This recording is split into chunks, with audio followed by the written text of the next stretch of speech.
Salam, salam, outsider. Le débrief commence maintenant. Manchester City remporte le titre de champion d'Angleterre. Franchement, on va être très sérieux. Aujourd'hui, la Première Ligue nous a montré que c'est un championnat à part. C'est peut-être le meilleur championnat au monde. Si ce n'est pas le meilleur championnat au monde, c'est le championnat avec le plus de suspense au monde. Cette Première Ligue-là a été sensationnelle. 38e journée, dernière journée. Jusqu'à présent, il y avait du suspense. On ne savait pas qui allait être champion. On ne savait pas qui allait réellement être la 4e équipe qui irait en Ligue des Champions. On ne savait pas qui irait en Europa League ou en Conference League entre les West Ham et les Manchester United, et on ne savait pas, je dis, entre Burnley et Leeds qui irait en 2e division, un match qui était très important pour les fans du Barça. Je reviendrai là-dessus. Aujourd'hui, sincèrement, on va commencer par la course au titre. Sensationnel, sensationnel. Encore une fois, ne prenez pas pour acquis, ne pensez pas que c'est simple ce qu'a fait Pep Guardiola. Pep Guardiola, c'est un très grand coach. 4e titre de Première Ligue en 5 années, si je ne me trompe pas, dans ce championnat-là. Il est en train de nous montrer que c'est lui le réfé, c'est lui le réfé. Mais si Guardiola est aussi fort, si Guardiola réussit, je dis bien, à pousser son équipe au maximum, c'est parce que Guardiola, dans son championnat, il a de la concurrence. C'est la raison pour laquelle je dis que ce championnat-là, c'est le meilleur. C'est le meilleur, franchement. Pep Guardiola, c'est un très grand coach. Mais Jürgen Klopp le rend meilleur. Jürgen Klopp le rend meilleur. Klopp, quand il est là et que son Liverpool, ils sont au top, mais City ne bat Liverpool que de 1 point à chaque fois. À chaque fois, c'est 1 point. C'est 1 point. Et même si tu regardes bien historiquement lors des 10 dernières années, à chaque fois que Liverpool et City étaient les deux équipes à se battre pour le titre et que City a gagné face à Liverpool, ça a souvent été d'un maximum de 2 points. 2013-2014, quand Gérard a glissé.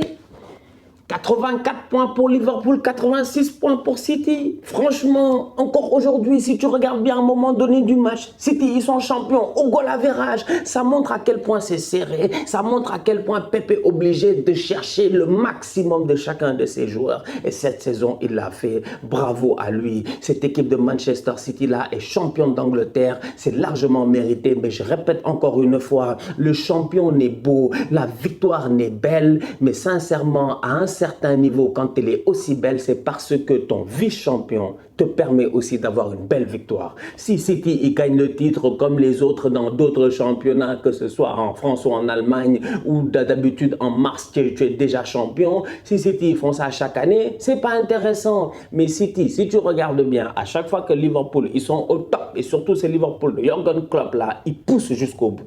Il pousse jusqu'au bout. Et l'année où City a floppé, n'oubliez pas, Liverpool avait gagné le titre avec 15 points d'avance. Donc ça montre à quel point Pep Guardiola, chaque année, malgré ses échecs en Ligue des Champions, il est en train de nous montrer que c'est lui, le roi du royaume. Steven Gerrard, capitaine emblématique de Liverpool. Steven Gerrard avec tous ses anciens. Philippe Coutinho, Liverpool. Danny Ings, Liverpool. Tous les boys de Aston Villa, là, la plupart, c'est des anciens de Liverpool. Ce Steven Gerrard-là avait à cœur, je pense aujourd'hui, d'aller offrir le titre à Liverpool sur un plateau d'argent. Aston Villa a joué son match. Aston Villa a tout donné. Bravo Aston Villa. Ils nous ont donné du suspense jusqu'à la dernière seconde. Il a fallu que Manchester City, encore une fois, il fasse preuve d'un calme. Cette équipe-là, elle est très forte. Je dis bien, elle est très forte. Gagner 3-2, c'est pas anodin. Tu vas te dire, c'est un coup de chance, un centre, une frappe de Rodri, tout ça, etc. Gundogan, non. C'est le calme, c'est la sérénité. C'est-à-dire que le public panique. Dans les travées de l'Etihad, tu vois que les gars, ils ont peur. Tu vois que les supporters de City, ils ont peur. Mais les gars sur le terrain, ils sont calmes. Ils font beaucoup d'erreurs. Tu sens que dans ce match-là, le but refuse de venir, mais ils sont restés calmes. Et ça, City, ça fait des années qu'ils savent faire ça. Combien de fois City, ils ont joué des matchs ici, des 0-0 jusqu'à la 75e, 77e minute avant de mettre 1-0, un but. C'est arrivé. C'est pas toujours que City gagne ses matchs 4-5-0. Donc City, aujourd'hui, leur performance, je dis bien, face à Aston Villa, elle est à saluer. Et l'abnégation et l'envie d'Aston Villa aussi de vouloir faire les fauteurs de troubles.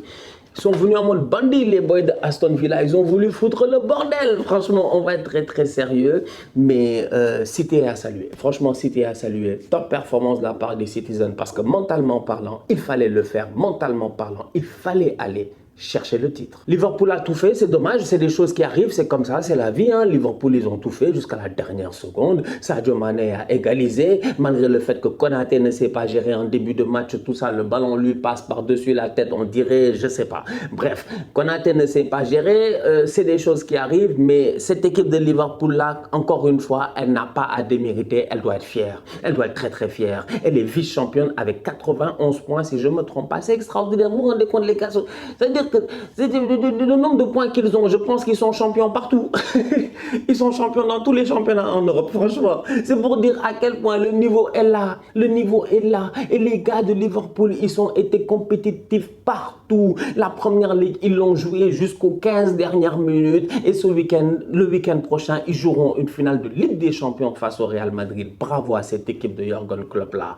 Bravo pour leur saison. Bravo pour le travail qui a été fait. Et encore une fois, sincèrement, bravo pour la capacité qu'a eu Liverpool encore de pouvoir challenger Manchester City. Ça, c'est la beauté de ce jeu. C'est la beauté. Franchement, c'est trop cool. C'est trop cool. C'est très, très sympa de se dire que là, au moins, c'est chaud.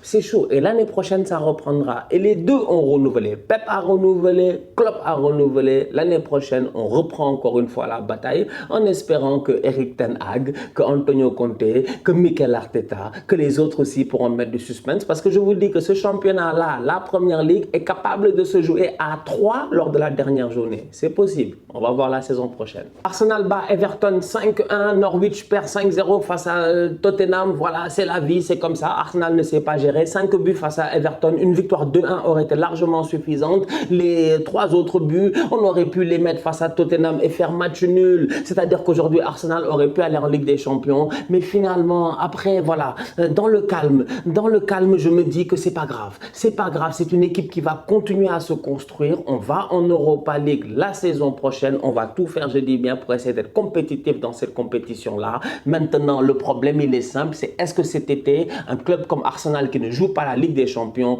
aura la possibilité, la capacité de pouvoir attirer des top players. Tu vas attirer des ressources ici pour aller jouer à Karabakh, je vous l'ai dit. C'est pas sérieux. Donc tout ça, c'est mon problème en ce moment avec Arsenal. C'est vraiment ça. Je suis choqué là, je vous dis. J'ai mal. Belle victoire face à Everton. Son Heung-min, top player, grosse saison. Il finit pas meilleur buteur ex aequo avec Mohamed Salah, si je ne me trompe pas. Bref, Tottenham a eu l'ascendant sur Arsenal. Ça fait mal. Bien joué les Spurs. Leeds devait gagner à l'extérieur face à Brentford et Burnley devait gagner à domicile face à Newcastle ou au moins faire un match nul face à Newcastle. Et Newcastle, je vous l'ai dit la dernière fois, c'est des mercenaires. On leur a rien demandé, on les a pas envoyés, mais ils étaient trop déterminés en cette fin de saison. Depuis qu'ils ont des nouveaux propriétaires, les Saoudiens, un nouveau coach Eddie Howe, ils sont injouables, ils sont chiants Newcastle. Ils sont emmerdants. Franchement, on va être très sérieux. Burnley devait rester en première division pour le bonheur des Catalans. Vous allez me dire, les Catalans, ils viennent faire quoi dans cela? Ils sont dans toutes les sauces. Ils sont dans toutes les sauces, franchement. Le Barça, ils sont dans toutes les sauces. C'est incroyable. Le Barça cherche un joueur qui s'appelle Rafinha, un excellent joueur de football qui a fait une superbe saison à Leeds, un ailier droit virevoltant, un Brésilien, je dis bien, qui a de l'avenir. C'est ce joueur-là que le Barça, ils veulent. Mais le Barça, ils savent très bien que si Leeds reste en première division, le prix de Rafinha, il vaut quelque chose. Il va falloir payer, il va falloir sortir le chéquier. Mais si Leeds va en deuxième division, Rafinha, normalement, il va falloir peut-être le brader. Donc, le Barça aurait pu faire une bonne affaire. Donc, du coup, aujourd'hui, normalement, si je ne me trompe pas, les supporters du Barça étaient tous, je dis, pour que Burnley reste en première division. Et Burnley, c'est un grand club. Vous me direz, tu racontes du n'importe quoi, je vous dis. Vous ne connaissez pas le championnat, nous. On connaît Burnley, ils sont chiants. Le club de Shandike, c'est dommage, ils l'ont viré, c'est le karma. S'ils ne l'avaient pas viré, je suis sûr qu'il serait resté en première division. Le club de Nick Pope, vous rigolez. Le club de Tarkovsky, et le club de Ashley Barnes, c'est un club des guerriers. On connaît tous, je dis bien, Burnley, avec un Maxwell Cornet qui, cette saison en plus, s'est géré là-bas. Moi, personnellement, Leeds, c'est vrai, Bielsa, tout ça, l'émotion, mais moi j'aurais aimé que Burnley y reste parce que Burnley, chaque année quand ils sont là, ils sont emmerdants. Bref, tout ça pour dire que malheureusement, Newcastle a fait le taf, ils ont battu Burnley et Leeds derrière, ils ont gagné face à Brentford. Donc du coup, Leeds reste en première division. Rafinha va coûter sûrement un peu plus cher pour les Catalans et Burnley, malheureusement, qui depuis leur montée est un club fatigant, le club des 0-0, une bonne défense quand même, malheureusement une attaque pourrie, eh ben, retrouvera la deuxième division. On a eu l'occasion d'assister encore une fois à une très belle saison de Première Ligue. 37 journées sur 38 ont été débriefées cette année. Franchement, je tiens à vous remercier. Merci beaucoup pour le soutien. Pour le soutien à chaque week-end, pour le fait d'avoir été là dans les débriefs, tout ça, ça a été dur. On s'est vu en Ligue des Champions. Je pensais qu'Arsenal allait le faire, mais ces tocards-là, ils ne l'ont pas fait. On a cru que Liverpool allait faire une remontada sur City. Ils ne l'ont pas fait. City est resté solide. On a cru en la dernière minute que Aston Villa allait créer des problèmes. Et c'est pas ce qui est arrivé. C'est Gundogan qui est sûrement sur le départ, qui claque un doublé. Kevin De Bruyne, joueur de la saison, top player. Mohamed Salah qui marque lors de la journée, qui égalise avec Son Heung-min. Son Heung-min qui...